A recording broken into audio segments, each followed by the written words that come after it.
Missouri. It is 6 o'clock on this Thursday morning, and we start off with an ABC 17 Storm Track Weather Alert Day, Day 2, as snow has moved in overnight, and in some areas, it's still here this morning. Now, we have team coverage with our crews monitoring road conditions in Moberly and in Columbia.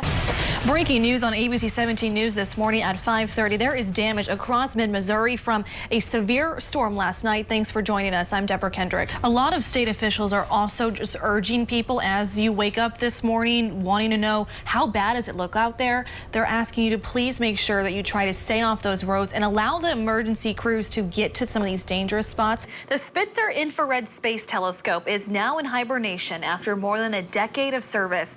The telescope finished science activities on Tuesday and then sent its last batch of data back on Wednesday. You don't want to miss this. Take a look. Did you just see that? A man caused some significant damage to the airport in Sarasota after he drove his truck right through the building. Here's another look at it. It'll happen here in just a second. There you go.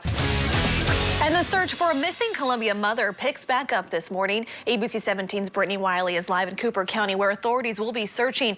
Brittany, the search stopped for a couple of days, but authorities, they really aren't giving up. Breaking news on ABC 17 News at 6 this morning. A curfew has lifted about an hour ago in Jefferson City after tornadoes caused widespread damage.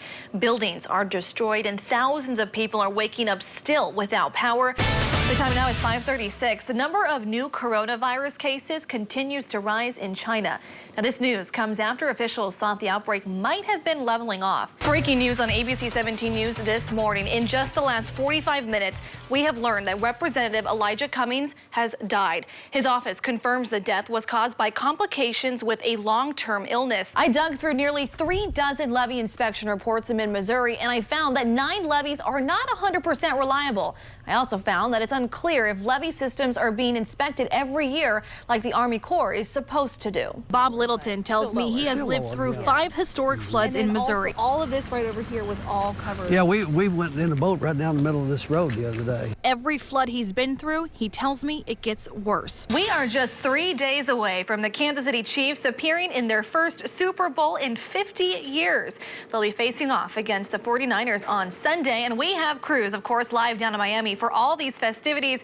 ABC 17 Sports Director Andrew Kaufman is joining us now. First off, good morning, Andrew. I know it's early for you. Storm track meteorologist Kevin Schneider has been tracking these dangerously cold temperatures. And Kevin, I'm noticing right now we are seeing some flurries still too. So we got that on top of everything else. Kevin and I were just outside. I think we're still thawing out from that, of course.